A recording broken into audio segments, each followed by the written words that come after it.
بسم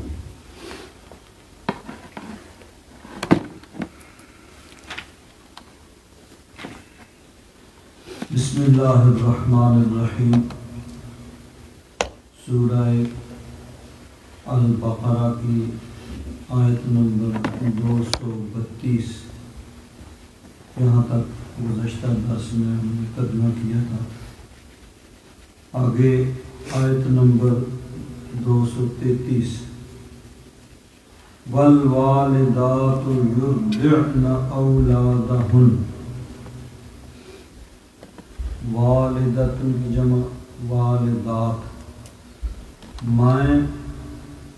یرضعن دودھ پلائیں، اولادہن اپنی اولاد کو، مائیں دودھ پلائیں اپنی اولاد کو، حولین کاملین پورے 2 سال، لمن اراد ان یتم الرضاعہ جس کا ارادہ ہو، جو چاہے رضاعت کو، دودھ پلانے کی مدت کو پورا کرنے کی۔ یعنی یہاں پہ جو زیادہ سے زیادہ مدت ہے رضاعت کی، دودھ پینے کی، اس کا بیان کیا جا رہا ہے کہ 2 سال تک بچے کو دودھ پلانا چاہیے یا پلایا جا سکتا ہے۔ اب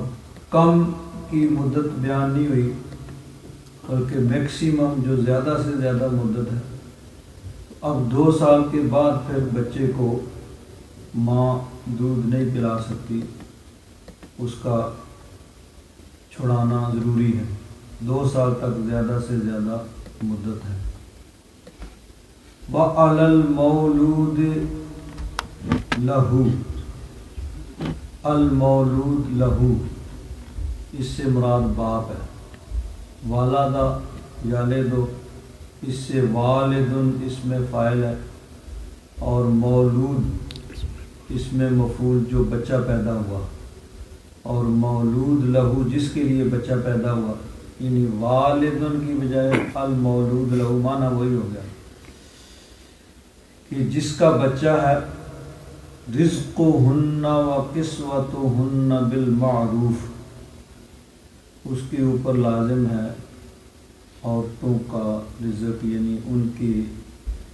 اخراجات، و کسوتہن اور ان کے کپڑے، یعنی ان کے خورد و نوش، رہائش وغیرہ تمام اخراجات، بالمعروف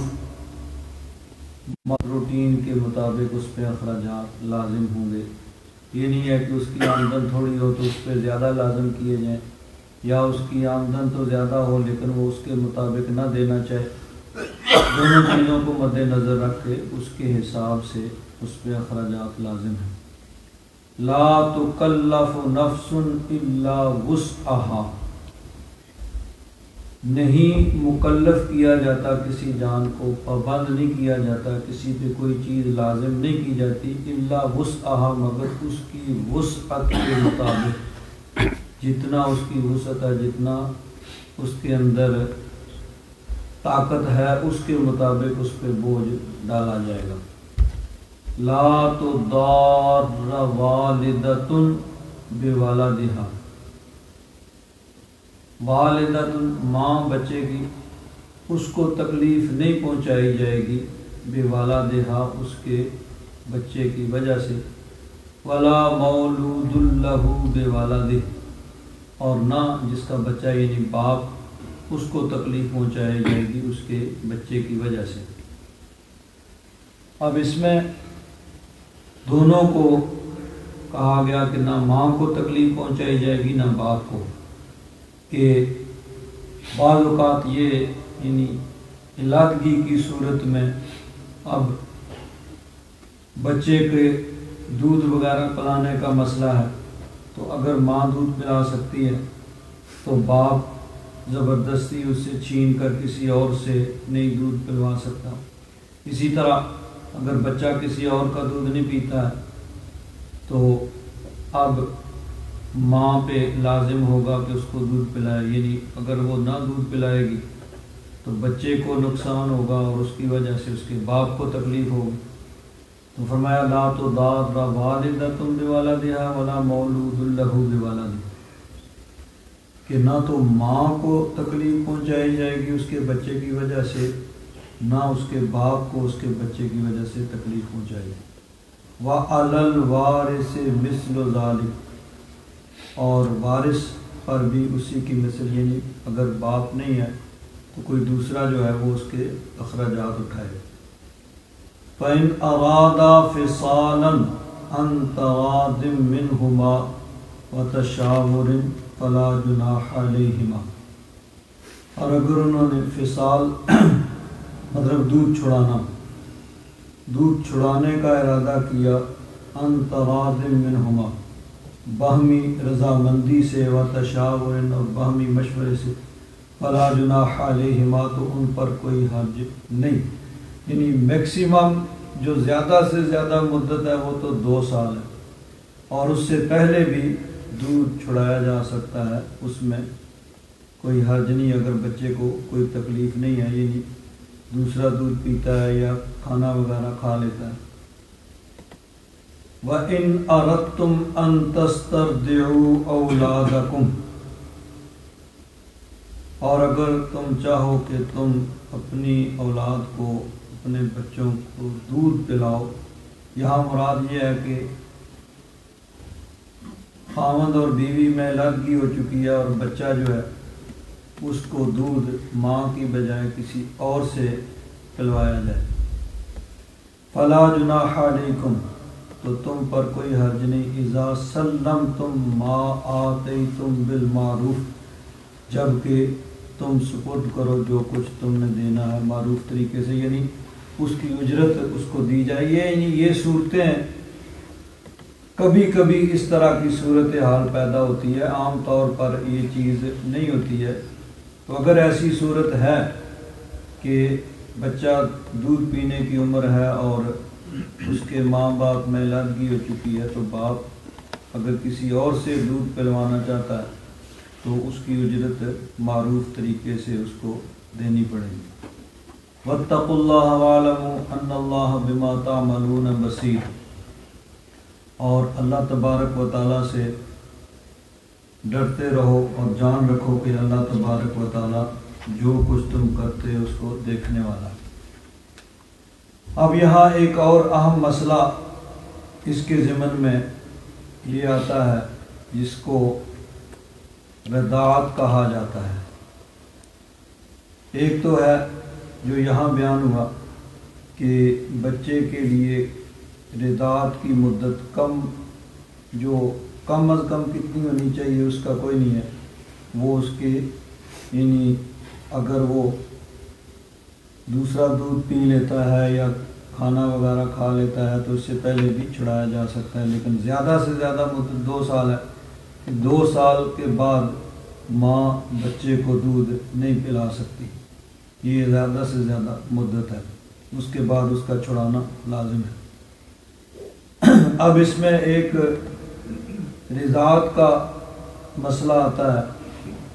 کہ اگر کسی بچے نے ماں کے علاوہ کسی اور عورت کا دودھ پیا تو جس عورت کا دودھ اس نے پیا ہے وہ عورت اس کی رضائی ماں، دودھ پلانے والی ماں قرار دی جائے گی، شمار ہوگی۔ اب یہ عرب کے اندر چونکہ عام یہ چیز پائی جاتی تھی، بلکہ عرب کے اندر یہ روٹین تھی کہ شہروں میں جو بچے پیدا ہوتے تھے ان کو دیہاتوں میں بھیجا جاتا تھا اور وہ دیہاتوں میں رہ کر وہاں ماں کے علاوہ دیگر عورتوں کا دودھ پیتے تھے، اور اس میں بہت سی باتیں اس کی کیا وجہ کیا حکمت تھی وہ لکھی گئی ہیں، جیسا کہ نبی کریم صلی اللہ علیہ وسلم آپ بھی بنی سعد میں تشریف لے گئے حضرت حلیمہ سعدیہ کے ساتھ، اور حضرت حلیمہ سعدیہ کا دودھ آپ نے پیا، اور حضرت حلیمہ سعدیہ آپ کی رضائی ماں تھی، تو عرب کے اندر یہ عام روٹین تھی کہ ماں کے علاوہ دیگر عورتوں کا دودھ بچوں کو پلایا جاتا تھا۔ اب جس عورت کا دودھ بچے نے پیا ہے وہ اس کی رضائی ماں ہو جائے گی، بشرطے کہ 2 سال کی عمر تک، کیونکہ دودھ پلانے کی جو زیادہ سے زیادہ مدت ہے وہ 2 سال ہے۔ تو 2 سال کی عمر کے اندر اگر بچے نے ماں کے علاوہ کسی اور عورت کا دودھ پیا ہے تو وہ اس کی رضائی ماں شمار ہوگی۔ 2 سال کے بعد اگر 2 سال کے بعد ویسے تو پینا بھی جائز نہیں ہے، نہ ماں پلا سکتی ہے نہ کوئی اور عورت، لیکن اگر کسی عورت نے 2 سال کی عمر کے بعد بچے کو دودھ پلایا ہے تو اس سے حرمت رضاعت وہ ثابت نہیں ہوگی۔ اب حرمت رضاعت کیا ہے؟ حدیث پاک میں آتا ہے یحرم من الرضاعت ما یحرم من النسب، کہ رضاعت کی وجہ سے، دودھ پینے کی وجہ سے بھی وہی حرمت آ جاتی ہے جو نسب کی وجہ سے، یعنی نسبی وجہ سے جو رشتے حرام ہیں، جہاں نکاح حرام ہے، رضاعت کی وجہ سے بھی وہ حرام ہو جاتے ہیں۔ مثلا دیکھیے نسب کی وجہ سے کون کون سے رشتے منع ہیں، حرام ہیں۔ تو اللہ تعالیٰ نے فرمایا حرمت علیکم امہاتکم، حرام کر دی گئی ہیں تم پر تمہاری مائیں، ماں اس سے نکاح حرام، وبناتکم تمہاری بیٹیاں، بیٹی سے نکاح حرام، واخواتکم بہنیں اس سے نکاح حرام، واماتکم پھوپھیاں، خالاتکم خالائیں یعنی ماں کی بہنیں، وبنات الاخ بھائی کی بیٹی یعنی بھتیجی، وبنات الاخت اور بہن کی بیٹی۔ تو یہ 7 تو وہ ہو گئے جو براہ راست ہیں، ماں، بہن، بیٹی، خالہ، پھوپھی، بھتیجی اور پانجی۔ اس کے آگے وَأُمَّهَاتُكُمُ اللَّاتِي أَرْضَعْنَكُمْ، تمہاری وہ مائیں جنہوں نے تمہیں دودھ پلایا ہے۔ اب دودھ پلانے والی وہ بھی ماں کی طرح، جس طرح نسبی اور حقیقی ماں حرمت نکاح، اسی طرح دودھ پلانے والی ماں، رضائی ماں، اس سے بھی نکاح اسی طرح حرام۔ وَأَخَوَاتُكُم مِّنَ الرَّضَاعَةِ، اسی طرح رضائی بہنیں، یعنی ایک بچے نے کسی عورت کا دودھ پیا ہے تو اس رضائی ماں کی جو اولاد ہے، یعنی اس کی بیٹیاں، وہ اس کی رضائی بہنیں ہوں گی، ان سے بھی نکاح حرام ہو جائے گا۔ آگے وَأُمَّهَاتُ نِسَائِكُمْ، تمہاری عورتوں کی مائیں یعنی ساس، اس سے بھی نکاح حرام ہو جاتا ہے، یعنی جس عورت سے نکاح کر لیا اب اس کی ماں جس کو ساس کہا جاتا ہے اس سے بھی نکاح حرام ہو جاتا ہے۔ وَرَبَائِبُكُمُ اللَّاتِي فِي حُجُورِكُمْ مِن نِّسَائِكُمُ اللَّاتِي دَخَلْتُمْ بِهِنَّ، ربیبۃ اس لڑکی کو کہتے ہیں کہ جس کی ماں سے کسی نے نکاح کیا۔ اب کسی عورت سے کسی نے نکاح کیا، اس عورت کی پہلے بھی ایک بیٹی ہے، تو وہ اس آدمی کے لیے جس نے اس عورت سے نکاح کیا ہے، اس عورت کی جو پہلے بیٹی ہے وہ اس کے لیے ربیبہ، یعنی اس کی بیٹی تو نہیں ہے لیکن اس کی جس سے اس نے نکاح کیا اس کی بیٹی ہے، تو وہ بھی یعنی جس عورت سے نکاح کیا ہے اب اس کی ماں، وہ بھی اس سے بھی نکاح حرام ہو گیا، اور اگر کوئی اس کی پہلے بیٹی ہے تو اس سے بھی نکاح حرام ہو گیا۔ تو اس میں شرط یہ ہے کہ اس عورت سے نکاح اور اس کے بعد دخول ہو۔ فَإِن لَّمْ تَكُونُوا دَخَلْتُم بِهِنَّ فَلَا جُنَاحَ عَلَيْكُمْ، اگر صرف عورت سے نکاح ہوا ہے اور دخول نہیں ہوا ہے تو اب اس کی یعنی اس سے پہلے اس سے طلاق ہوگی تو اس کی جو بیٹی ہے اس سے تو نکاح ہو سکتا ہے، لیکن ماں کو چونکہ مطلقاً کہا امہات نسائکم، تو صرف کسی عورت سے نکاح کرنے کی وجہ سے ہی اس کی ماں جو ہے اس سے نکاح حرام ہو جاتا ہے۔ وَحَلَائِلُ أَبْنَائِكُمُ الَّذِينَ مِنْ أَصْلَابِكُمْ، اور تمہارے بیٹوں کی بیویاں، یعنی کسی مرد کسی لڑکے نے جب کسی عورت سے نکاح کیا تو اب وہ عورت وہ لڑکی اس کے باپ یعنی لڑکے کے باپ کے لیے، چاہے اس کا پہلے اس کے ساتھ کوئی نسبی تعلق بھی نہیں تھا جس کو بہو کہا جاتا ہے، اس سے بھی نکاح ہمیشہ ہمیشہ کے لیے حرام ہو گیا۔ وَأَن تَجْمَعُوا بَيْنَ الْأُخْتَيْنِ، اور تمہارا جمع کرنا دو بہنوں کو، یعنی ایک ہی وقت میں دو بہنوں کے ساتھ نکاح وہ نہیں ہو سکتا، وہ حرام ہے۔ جب ایک عورت کسی کے نکاح میں موجود ہے تو اسی کی بہن سے بیک وقت یعنی اسی کی موجودگی میں دوسری بہن سے نکاح نہیں ہو سکتا، بلکہ اس میں اس کی ماں بیٹی تو پہلے بیان ہوا، اسی طرح ایک عورت جب کسی کے نکاح میں ہے اس کی پھوپھی، اس کی خالہ، اس کی بھتیجی بھانجی، یعنی اس کا یہ اصول بیان کیا گیا ہے کہ دو عورتیں جن میں سے اگر کسی ایک کو مرد فرض کیا جائے تو ان کا آپس میں نکاح نہ ہو سکے تو ایک ہی وقت میں ان کو نکاح میں جمع کرنا منع ہے۔ دو بہنیں وہ ایک وقت نکاح میں جمع نہیں ہو سکتی، کسی عورت کے ساتھ اس کی پھوپھی، اس کی خالہ، اس کی بھتیجی، اس کی بھانجی وہ بھی نہیں ہو سکتی، اور ماں بیٹی کا تو یہاں صراحتاً بیان ہو گیا کہ جس عورت سے نکاح کیا اس کی ماں بھی حرام ہوگی، اس کی بیٹی بھی حرام ہوگی۔ تو یہ جو ہے نا نسبی نسب کی وجہ سے یہ رشتے حرام ہوئے کہ ماں، بہن، بیٹی اور خالہ، پھوپھی، بھتیجی، بھانجی اور باقی آگے جو بیان ہوئے۔ اب یہاں پہ رداعت کی وجہ سے تو صرف دو رشتے یہاں پہ بیان ہوئے کہ وَأُمَّهَاتُكُمُ اللَّاتِي أَرْضَعْنَكُمْ، تمہاری وہ مائیں جنہوں نے تمہیں دودھ پلایا، یعنی ان سے نکاح ہمیشہ کے لیے حرام ہو گیا۔ وَأَخَوَاتُكُم مِّنَ الرَّضَاعَةِ، اور تمہاری بہنیں رداعت کی وجہ سے، یعنی جس عورت کا دودھ پیا ہے اس کی بیٹیاں بھی۔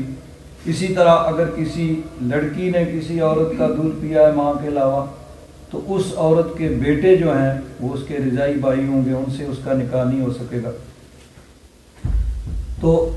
اب حدیث پاک میں ہے یحرم من الرضاعۃ ما یحرم من النسب، کہ رداعت کی وجہ سے بھی وہ تمام رشتے حرام ہو جاتے ہیں جو نسب کی وجہ سے حرام ہیں۔ تو اس کا مطلب یہ ہے کہ جس عورت کا دودھ پیا ہے وہ اس کی رضاعی ماں ہے، وہ حرام ہو گئی۔ اب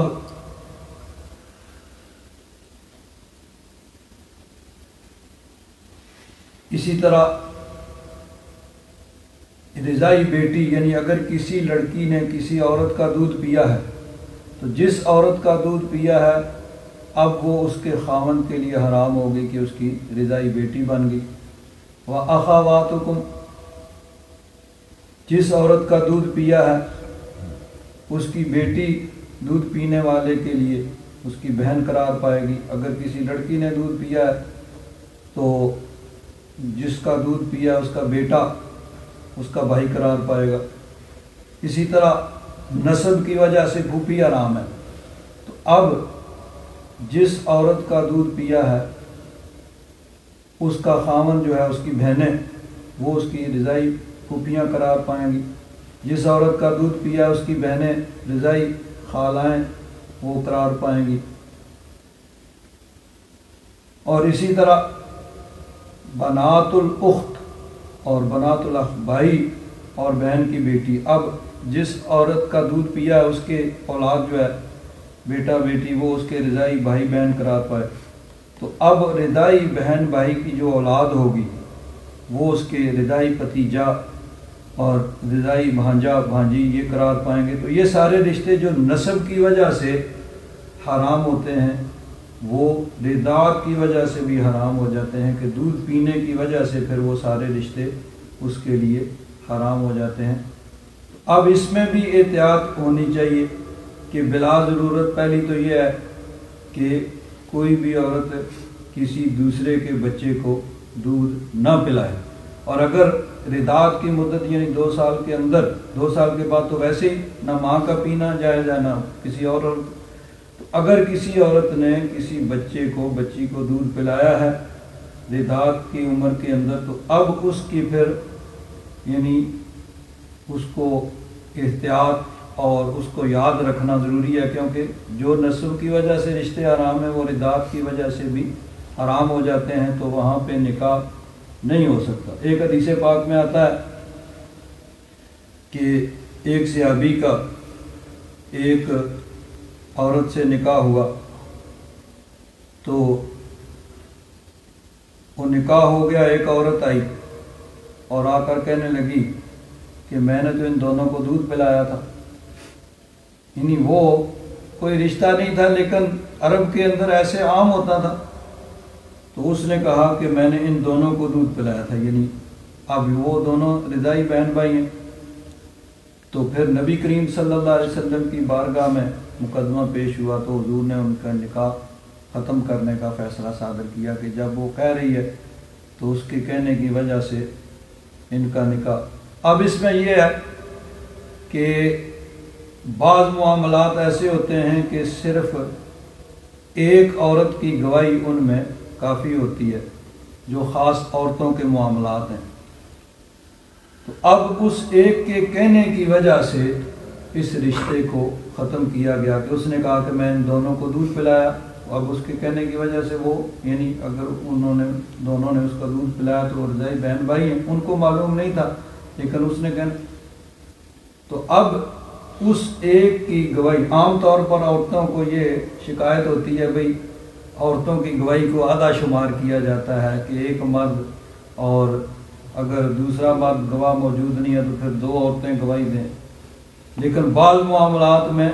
اکیلی عورت کی گواہی صرف جو ہے اس کو مانا جا رہا ہے، اب 2 کی بھی ضرورت نہیں پڑی، ایک کی صرف، تو ہر چیز کی اپنی اپنی حیثیت، اپنا اپنا مقام ہوتا ہے، تو اس کے مقام کے مطابق اب ایک عورت کی گواہی ہے تو اس کے مطابق فیصلہ ہوا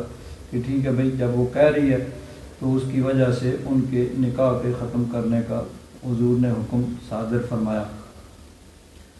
تو رضاعت کی وجہ سے بھی وہ تمام رشتے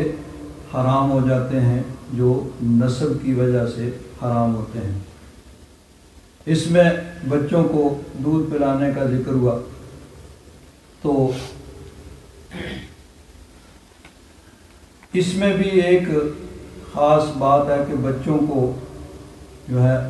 دودھ مائیں ان کو پلانا چاہیے عام طور حالات کے مطابق، اس بلا وجہ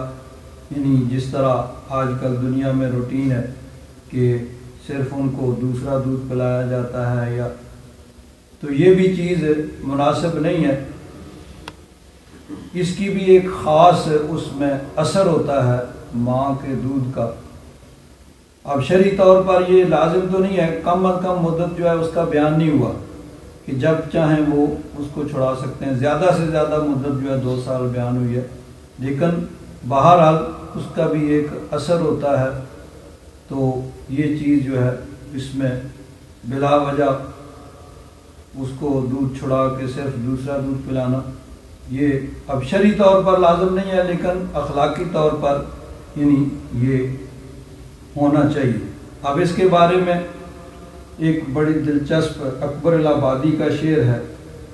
کہ انہوں نے کہا، طفل میں خو آئے کیا ماں باپ کے اطوار کی، طفل کہتے ہیں بچے کو، تو بچے میں ماں باپ کے طور طریقے ان کی جھلک کیسے نظر آ سکتی ہے، طفل میں خو آئے کیا ماں باپ کے اطوار کی، ماں باپ کے طور طریقے ان کی جھلک بچے میں کیسے نظر آ سکتی ہے، کیوں کہتے ہیں دودھ تو ڈبے کا ہے تعلیم ہے سرکار کی، کہ دودھ مائیں تو پلاتی نہیں ہیں، صرف ڈبے کا دودھ پلایا جاتا ہے اور تعلیم ویسے ہی سرکار کی ہے، سرکار اس وقت یعنی یہ انگریزی گورنمنٹ ہوتی تھی، انگریز کی حکومت تھی، تو یعنی مائیں دودھ پلاتی نہیں ہیں اور تعلیم کا سارا نظام وہ بھی انگریزی ہے، تو وہی کچھ سیکھیں گے اور دودھ کا اثر بھی نہیں ہوگا۔ بہرحال اس کا بھی ایک اثر ہوتا ہے۔ آگے ان عورتوں کی عدت بیان ہوئی جن کے خاوند فوت ہو جائیں۔ پیچھے عام جو عورتیں ہوتی ہیں ان کی عدت بیان ہوئی تھی، والمطلقات یتربصن بانفسہن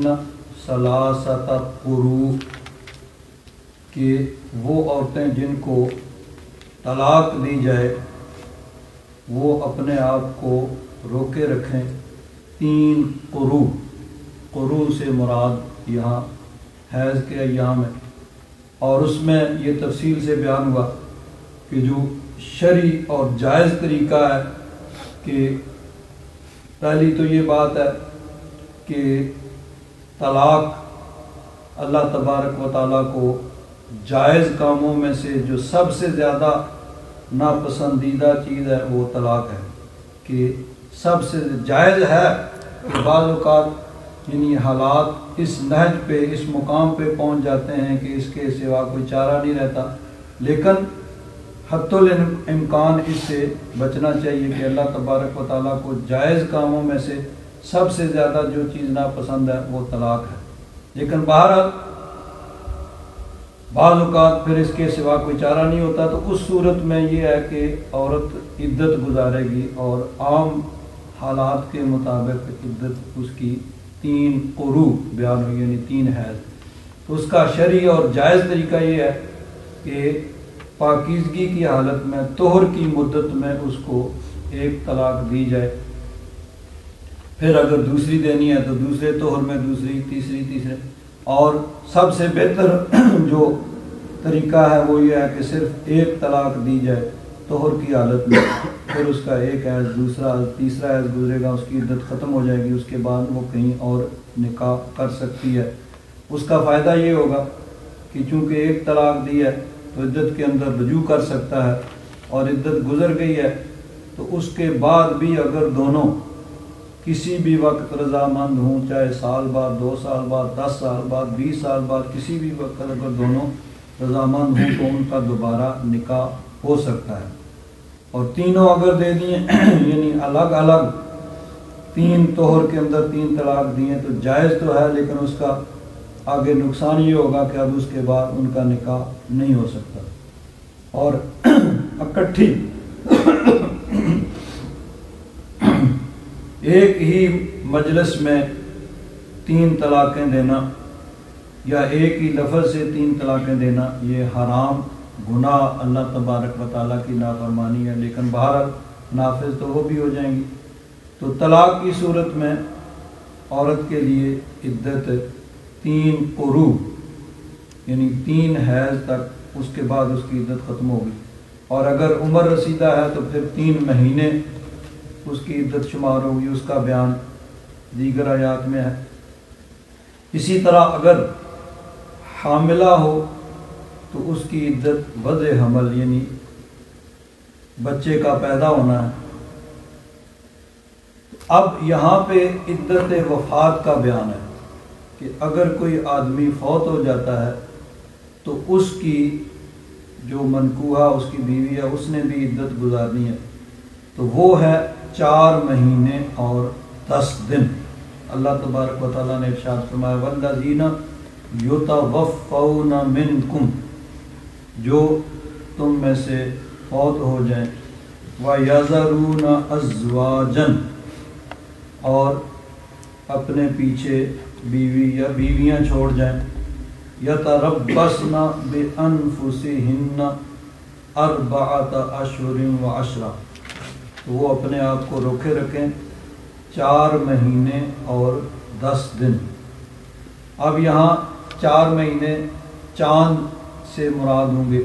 کہ چاند کی مثلا ایک آدمی چاند کی 10 تاریخ کو فوت ہوا ہے تو وہ چاہے چاند 29 کا ہو 30 کا ہو اس کا شمار نہیں ہے، 10 تاریخ ایک مہینہ، پھر 10 تاریخ دوسرا مہینہ، پھر 10 تیسرا، پھر 10 4، پھر 10 سے آگے 10 دن اور 4 مہینے اور 10 دن چاند کے حساب سے یہ اس کی عدت شمار ہوگی۔ اب یہاں یہ ہے کہ پہلے شروع اسلام میں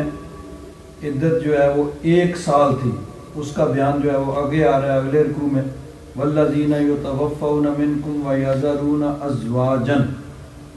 جو تم میں سے فوت ہو جائیں اور پیچھے بیویاں چھوڑ جائیں، وصیۃ لازواجہم متاعا الی الحول غیر اخراج، کہ وصیت کر کے جائیں اپنی بیویوں کے لیے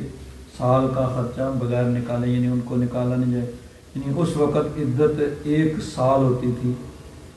تو اب اس کے بعد پھر اس کے اندر تبدیلی کی گئی اور 4 مہینے اور 10 دن مقرر کی گئی، اور اس کی مثالیں قرآن پاک کے اندر اور بھی بہت سی ہیں۔ اس کو ناسخ اور منسوخ کہتے ہیں کہ بعض احکام وقتی طور پر نافذ ہوئے، پھر ان میں ان کو منسوخ کیا گیا یا ان میں اصلاح کی گئی یا ان میں تبدیلی کی گئی۔ تو یہ بہت سی یعنی اس طرح کی قرآن پاک کے اندر ناسخ اور منسوخ موجود ہیں کہ پہلے ایک حکم نازل ہوا پھر اس کو منسوخ کر دیا گیا۔ اور حضرت علی رضی اللہ تعالیٰ عنہ نے ایک آدمی کو دیکھا کہ وہ تبلیغ کر رہا ہے، تو اس سے پوچھا بھئی تمہیں ناسخ اور منسوخ کا علم ہے کہ قرآن پاک کے کون سے احکام پہلے نازل ہوئے، بعد میں ان میں چینجنگ کی گئی، تبدیلی کی گئی، ان کو منسوخ کیا گیا؟ اس نے کہا جی نہیں مجھے تو نہیں پتہ۔ تو آپ نے فرمایا پھر تم کیوں تبلیغ کر رہے؟ جب تمہیں یہی نہیں علم، تم لوگوں کو وہ چیز سناؤ گے جو پہلے بیان ہوئی۔ مثلا یہی ہے 1 سال عدت، جب یہ 2 رکوع ہے تو اب یہ جو ہے پہلے حکم تھا، پھر بعد میں دوسرا حکم نازل ہوا، اب یہ آیت موجود ہے لیکن اس کا حکم منسوخ ہو گیا وہ سال والا۔ تو اب یہ اس پہ اعتراض بھی کیا جاتا ہے بھئی ایک حکم پہلے پھر دوسرا حکم، تو یہ تو اللہ تبارک و تعالیٰ کی حکمت ہے۔ اللہ تبارک و تعالیٰ نے ایک حکم دیا اور اس کی یعنی بظاہر بیان نہیں فرمایا اس کی لمٹ کیا ہے، لیکن اللہ تبارک و تعالیٰ کے علم میں تھا، اللہ تبارک و تعالیٰ جانتا تھا کہ یہ وقتی ہے، اس کے بعد اس میں پھر چینجنگ ہونی ہے۔ تو یہ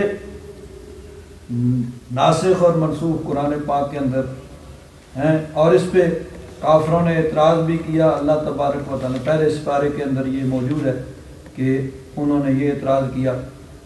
کہ یہ کیوں ہوتا ہے۔ اللہ تبارک و تعالیٰ نے ارشاد فرمایا ما ننسخ من آیت او ننسها نأت بخیر منہا،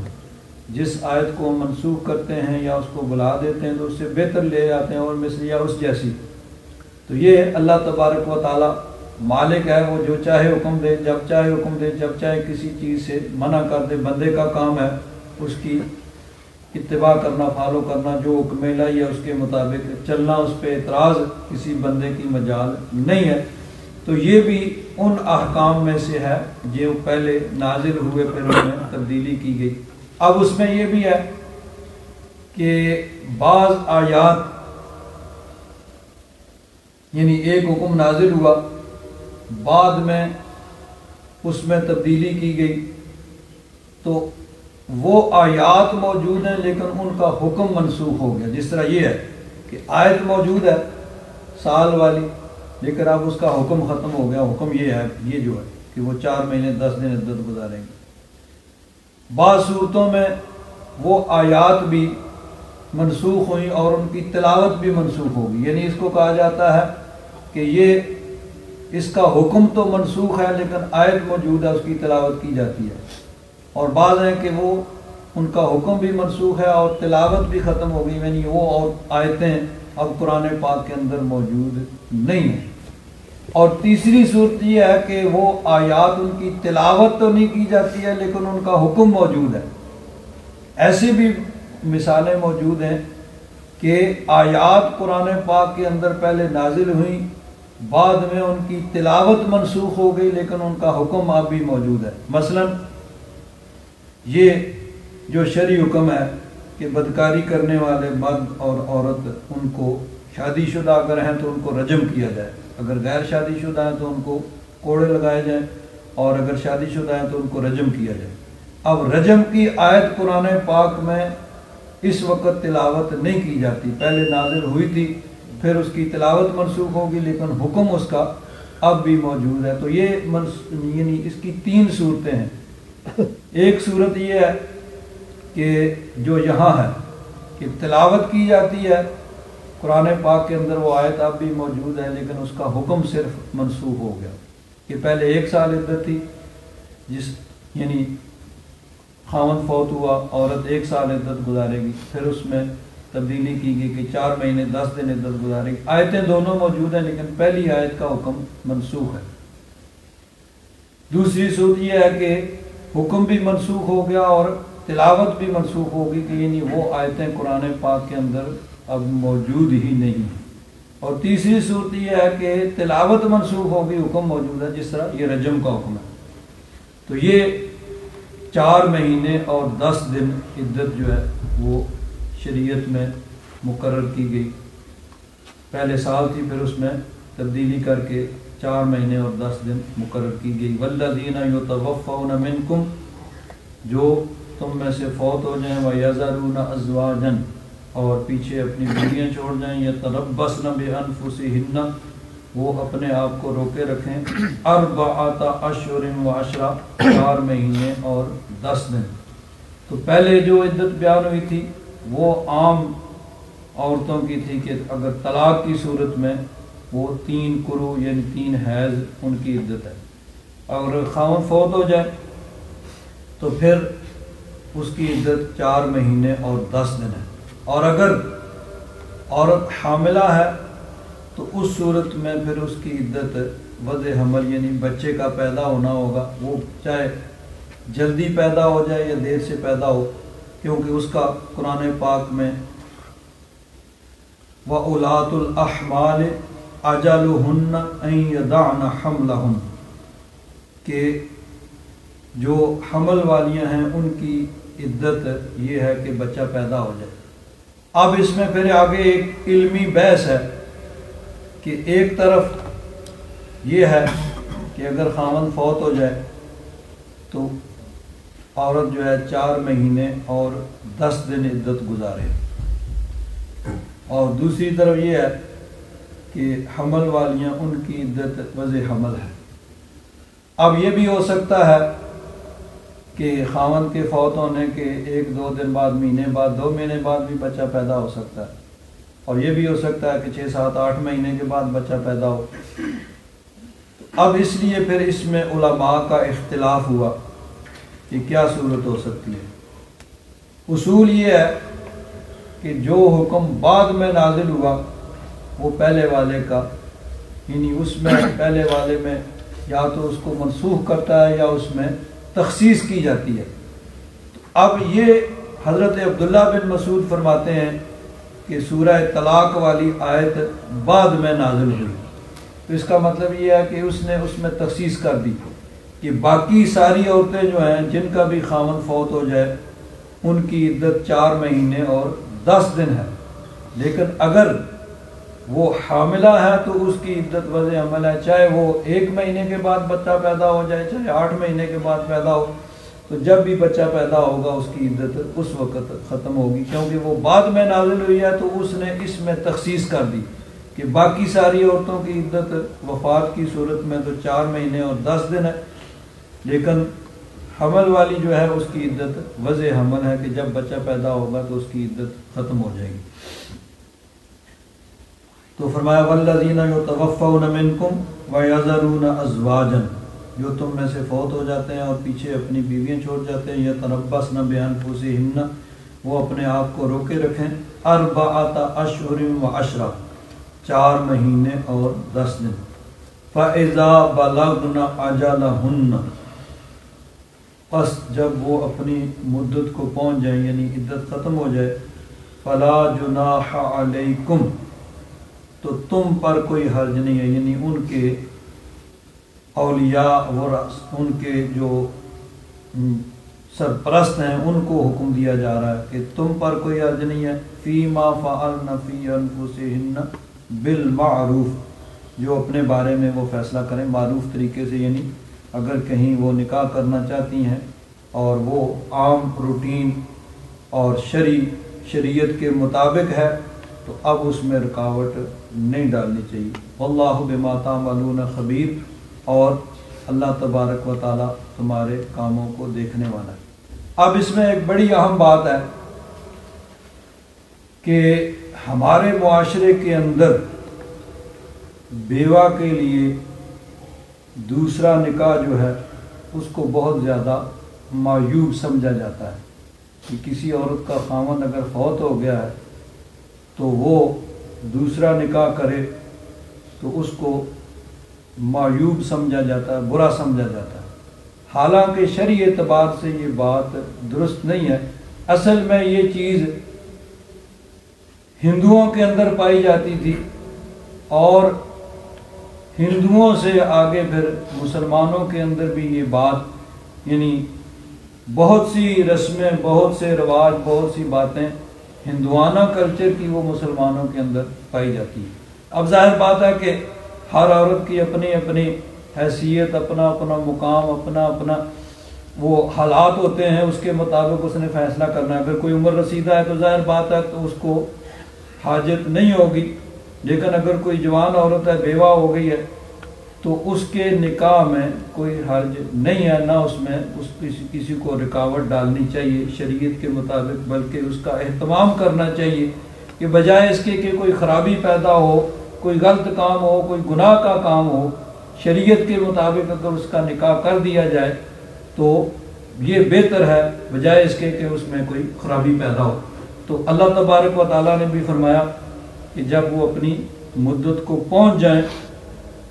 تو تم پر کوئی حرج نہیں ہے جو وہ فیصلہ کریں اپنے بارے میں معروف طریقے سے شریعت کے مطابق۔ واللہ بما تعملون خبیر، اور اللہ تبارک و تعالیٰ تمہارے کاموں کو دیکھنے والا۔ یعنی اگر وہ اس عمر میں ہے کہ اس کے نکاح کی ضرورت ہے تو اس کو نکاح کرنا چاہیے، کر لے تو اس میں کوئی حرج نہیں ہے، کسی کو اس میں رکاوٹ بلا وجہ،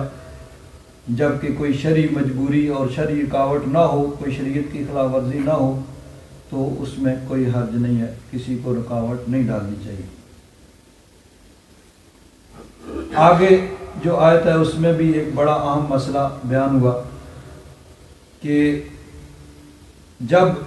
کسی عورت کو طلاق ہوئی، یعنی خاوند نے طلاق دی، تو اب اس نے عدت گزارنی ہے۔ اگر تو طلاق رجعی ہے، یعنی ایک طلاق دی ہے، تو اس کا تو نکاح قائم ہے، عدت کے اندر اس کا خاوند اس سے رجوع کر سکتا ہے۔ اور اگر اس کو طلاق بائنہ دی گئی ہے، یعنی جو کنایتاً دی جاتی ہے، یا مغلظہ یعنی تینوں دے دی ہیں، اب رجوع کا حق تو نہیں ہے، لیکن بہرحال وہ عدت کے اندر ابھی تک وہ عدت گزارے گی۔ تو اس صورت میں تو کسی عورت کو نکاح کا پیغام دینا کہ ابھی وہ عدت گزار رہی ہے، اس کا نکاح اس کے خاوند کے ساتھ قائم ہے، تو کسی دوسرے کا نکاح دینا یہ تو کسی صورت میں درست نہیں ہے۔ اگر کسی عورت کا خاوند فوت ہو گیا ہے تو اس صورت میں بھی اس کی عدت کے اندر اس کو نکاح کا پیغام دینا، یعنی نکاح تو عدت کے اندر ہو ہی نہیں سکتا، نکاح تو ہوگا عدت گزرنے کے بعد، لیکن عدت کے اندر اس کو نکاح کا پیغام دینا اس سے بھی منع فرمایا گیا۔ تو فرمایا وَلَا جُنَاحَ عَلَيْكُمْ فِي مَا أَرَّدْتُمْ بِهِ مِنْ خِطْبَةِ النِّسَاءِ، تم پر کوئی حرج نہیں ہے کہ تم ارادہ اشارہ اور کنائے کے ساتھ من خطبۃ النساء عورتوں سے منگنی، یعنی نکاح کا پیغام دینا جو اشارے کنائے سے ہو، او اکننتم فی انفسکم، یا اپنے دلوں میں چھپاؤ، یعنی دل کے اندر یہ ارادہ ہے کہ اس سے نکاح کرنا ہے، لیکن صراحتاً اس کا اظہار اور پیغام دینا یہ جائز اور درست نہیں ہے۔ یعنی یا تو اشارے کنائے سے اس کو نکاح کا پیغام دیا جا سکتا ہے، یا صرف اپنے دل کے اندر ارادہ ہو کہ اس سے نکاح کرنا ہے، یا یعنی یہ چیز موجود ہے لیکن اس کا اظہار نہ کیجیے۔ علم اللہ انکم ستذکرونہن، اللہ تبارک و تعالیٰ جانتا ہے کہ تم ان سے ذکر کرو گے، یعنی اس کا ذکر اشارہ اور کنایہ سے صراحتاً نکاح کا پیغام دینا وہ درست نہیں ہے۔ وَلَٰكِن لَّا تُوَاعِدُوهُنَّ، اور لیکن تم ان سے یعنی نکاح کا وعدہ، یعنی جس طرح ہوتا ہے کہ پہلے سے ہی سارا پروگرام اور اس کو پیغام دینا، یہ وَلَٰكِن لَا تُوَاعِدُوهُنَّ سِرًّا، خفیہ طور پر تم ان سے وعدہ نہ کرو، الا ان تقولوا قولا معروفا، مگر یہ کہ معروف قول، یعنی ایسی کوئی بات جس سے یہ اشارہ بھی ہو کہ وہ اس سے نکاح کرنا چاہتا ہے، تاکہ اس کو بھی یعنی اس چیز کا علم ہو جائے، لیکن یہ اشارہ اور کنایہ سے صراحتاً اس عورت کو نکاح کا پیغام دینا وہ جائز نہیں ہے۔ وَلَا تَعْزِمُوا عُقْدَةَ النِّكَاحِ، اور تم نکاح کی جو گرہ ہے اس پہ پختہ عزم نہ کرو، حتیٰ یبلغ الکتاب اجلہ، یہاں تک کہ کتاب اپنی مدت کو یعنی اس کی عدت ختم ہو جائے۔ وَاعْلَمُوا، جان رکھو، ان اللہ یعلم ما فی انفسکم، اللہ تبارک و تعالیٰ جانتا ہے جو تمہارے دلوں میں، فاحذروہ، پس تم اللہ تبارک و تعالیٰ سے ڈرو۔ وَاعْلَمُوا ان اللہ غفور حلیم، اور جان لو کہ اللہ تبارک و تعالیٰ بخشنے والا، علم والا ہے۔ اب اس میں یہ فرمایا گیا کہ جو عورت عدت وفات گزار رہی ہے اس سے صراحتاً اس کو نکاح کا پیغام نہ دیا جائے، ہاں اشارے کنائے سے اس کو پیغام دیا جا سکتا ہے، اور جو عدت طلاق گزار رہی ہے اس کو کسی صورت میں بھی جو ہے وہ نکاح کا پیغام نہیں دیا جا سکتا۔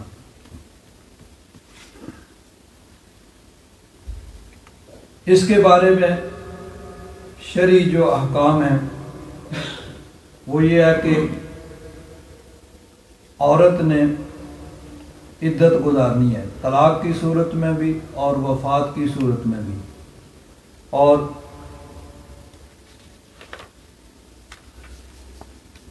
طلاق کی صورت میں تو اس کا نان نفقہ جو ہے وہ خاوند کے ذمہ ہے جب تک وہ عدت کے اندر ہے، یعنی اس کو مکان مہیا کرنا، رہائش مہیا کرنا، کھانے پینے کا انتظام سارا خاوند کے ذمہ۔ اور وفات کی صورت میں اگر اس کے یعنی ترکے میں سے یہ چیزیں موجود نہیں ہیں تو ظاہر بات ہے پھر عام حالات میں عورت کو خود اس کا انتظام کرنا پڑے گا، تو اس کے لیے یہ ضروری ہے کہ وہ عدت کے اندر اپنے گھر کے اندر ٹھہرے،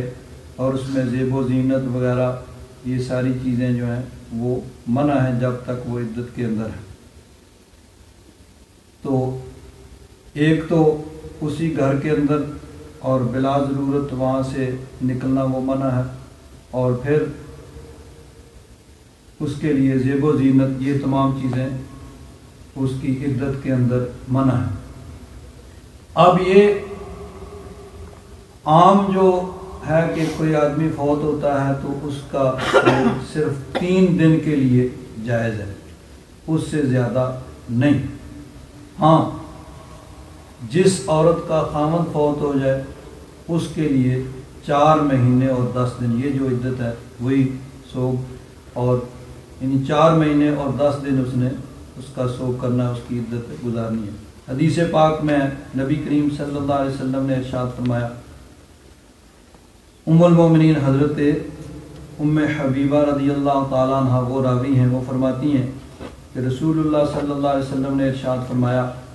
کہ جو عورت اللہ اور یوم آخرت پر ایمان رکھتی ہے اس کے لیے جائز نہیں ہے کہ وہ کسی کی مرگ پر 3 دن سے زیادہ سوگ کرے، سوائے شوہر کے کہ اس پر 4 مہینے اور 10 دن سوگ کرے گی، یعنی اس کے وہ جو 4 مہینے اور 10 دن عدت ہے وہی اس کے لیے سوگ ہے۔ باقی 3 دن تک جو جس کو سوگ کہا جاتا ہے، اس کے بعد پھر یعنی وہ اس کے بعد جائز نہیں ہے 3 دن سے زیادہ، اور 3 دن کے بعد عام روٹین جس طرح فاتحہ خوانی وغیرہ وہ تو ہو سکتا ہے، لیکن اس کا پھر وہ طریقہ نہیں ہونا چاہیے جو 3 دن تک ہوتا ہے، وہ 3 دن اور اس کے بعد اس میں یعنی علیحدگی چینجنگ وہ نظر آنی چاہیے۔ اسی حدیث پاک میں یہ بخاری شریف کی جو حدیث ہے کہ ام المومنین حضرت زینب بنت جحش رضی اللہ تعالیٰ عنہ، ان کا بھائی وہ فوت ہو گئے، تو جب 3 دن گزر گئے تو 3 دن کے بعد انہوں نے خوشبو منگوائی، اور خوشبو منگوا کر انہوں نے لگائی، اور لگا کے انہوں نے خوشبو لگا کے کہا کہ مجھے اس خوشبو کی حاجت اور ضرورت نہیں ہے۔ تو پھر لگائی کس لیے؟ صرف یہ دکھانے کے لیے کہ 3 دن بھائی کی وفات کو گزر گئے ہیں، اب وہ سوگ کی مدت ختم ہو گئی ہے، کوئی یہ نہ سمجھے کہ میں 3 دن سے زیادہ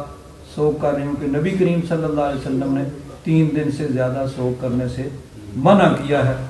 تو حضور کے اس فرمان کے مطابق یہ یعنی صرف یہ اظہار کرنا ہے کہ وہ شریعت کا حکم مقدم ہے، اللہ رسول کا حکم مقدم ہے، اللہ رسول کا حکم ہے کہ 3 دن سے زیادہ سوگ نہیں کر سکتے، تو اس سوگ کے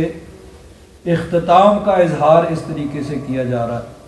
تو جس کا خاوند فوت ہو وہ 4 مہینے اور 10 دن وہ سوگ کرے گی، وہی جو اس کی عدت ہے، اس کے اندر اس کے لیے یعنی زیب و زینت وغیرہ اور بلا ضرورت گھر سے نکلنا، اور اگر جائے گی دن کے وقت رات کو پھر وہ گھر میں آ کے وہ رات گزارے گی، تو یہ چیزیں جو ہیں اس کے لیے ضروری۔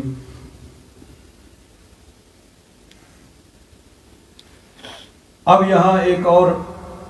اہم مسئلہ اس میں یہ ہے کہ جب کسی عورت کو طلاق ہوئی، طلاق چونکہ مرد کا حق ہے، تو مرد نے طلاق دی یا کوئی آدمی فوت ہو گیا، مرد کہیں اور ہے عورت کہیں اور ہے، تو اب مرد نے طلاق دی یا وہ فوت ہو گیا تو اسی وقت اس عورت کی عدت شروع ہو جائے گی، چاہے عورت کو معلوم ہو یا نہ ہو۔ مرد نے طلاق دے دی ہے تو عورت کو معلوم ہی نہیں ہوگا، اب اس کے لیے کوئی لکھنا ضروری نہیں ہے، لکھا جو جاتا ہے وہ قانونی ضروریات کے لیے ہے۔ عورت کو علم ہونا بھی ضروری نہیں ہے کہ اس کو طلاق ہو چکی ہے، یا اس کا خاوند اگر فوت ہو گیا ہے اس کو نہیں معلوم، تو بہرحال اس کی عدت اس کے وفات سے ہی شروع ہو گئی ہے۔ اب اس کو معلوم بھی نہیں ہوا، عدت گزر گئی، بعد میں پتہ چلا، تو وہ عدت اپنے وقت پہ شروع ہو کے اپنے وقت پہ ختم ہو جاتی ہے، چاہے اس کو طلاق کے بارے میں علم ہوا ہے یا نہیں ہوا ہے، یا اس کے خاوند کو فوت ہونے کے بارے میں بھی اگر نہیں معلوم ہوا، تو پھر بھی بہرحال اس کی عدت اپنے وقت پہ شروع ہوئی، اور 4 مہینے اور 10 دن پہ وہ عدت ختم ہو جائے گی۔ تو اب اس میں عورت کو معلوم ہونا، اگر وہ نہیں بھی معلوم تو بہرحال اس سے کوئی فرق نہیں پڑتا، اس کی عدت وہ اپنے وقت پہ شروع ہو کے اور اپنے وقت پہ ختم ہو جائے گی۔ اب ایک اور چیز اللہ تبارک و تعالیٰ نے فرمایا وَلَا تَعْزِمُوا عُقْدَةَ النِّكَاحِ،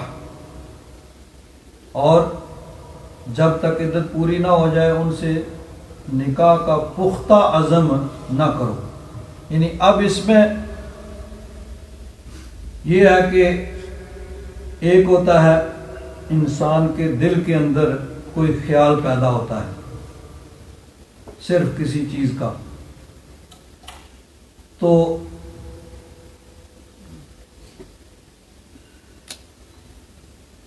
ایک ہوتا ہے خیال پیدا ہوا ختم ہو گیا، کبھی ہوتا ہے کسی چیز کا بار بار خیال ہونا، تو اب اس کے مختلف نام اس کو دیے جاتے ہیں، کہ ایک ہے صرف کسی چیز کا ذہن میں خیال آیا اور ختم ہو گیا، تو پھر ہے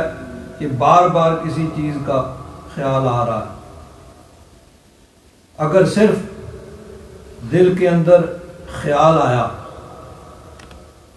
تو اس کو حاجز کہا جاتا ہے، ایک دفعہ خیال آیا ختم ہو گیا۔ پھر ہے کہ دل میں بار بار خیال آ رہا ہے، اس کو خاطر کہا گیا ہے۔ پھر آگے ہے کہ وہ اب وہ بار بار خیال آتا ہے، پھر آدمی اس کے بارے میں سوچ رہا ہے، اس کے بارے میں منصوبہ بنا رہا ہے، اس کو حدیث نفس کہا جاتا ہے۔ اور آگے یہ ہے کہ اس نے اس کا پروگرام بنا لیا ہے، لیکن اس طرح نہیں ہے کہ دوسری چیز بالکل ختم ہو جائے، یہ بھی ہے کہ شاید یہ کام نہ کروں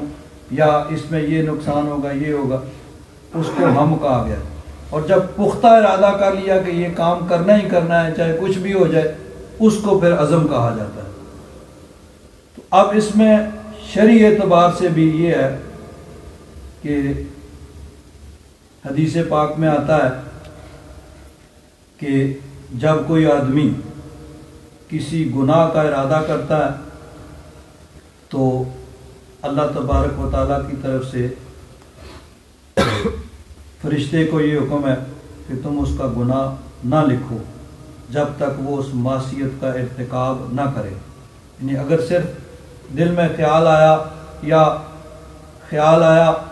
اس نے سوچا لیکن اس نے اس کا پختہ عزم نہیں کیا تو یہ گناہ نہیں ہے، اور اگر گناہ کیا تو ایک گناہ لکھا جائے گا۔ اور اگر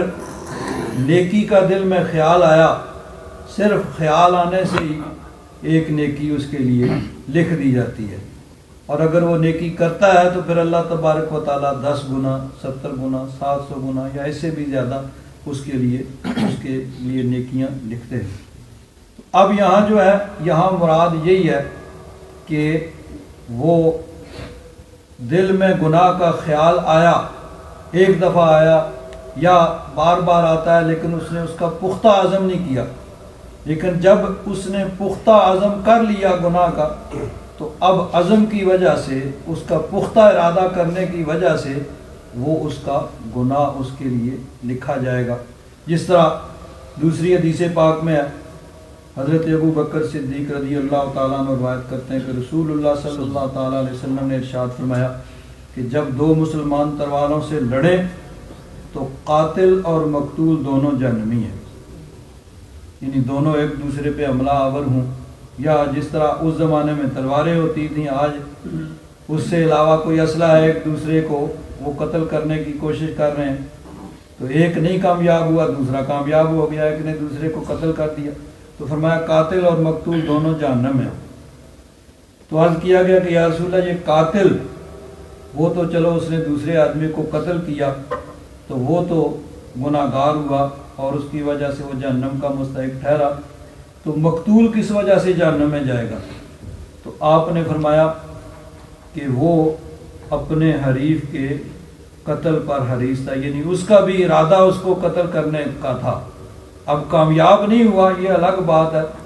ارادہ اس کا بھی پختہ تھا، اسی لیے دونوں ایک دوسرے سے تلواروں سے حملہ آور ہوئے تھے، اس کی تلوار لگ گئی، اس کی نہیں لگی، ہو سکتا تھا اس کی لگ جاتی اور وہ مر جاتا، یہ بچ جاتا،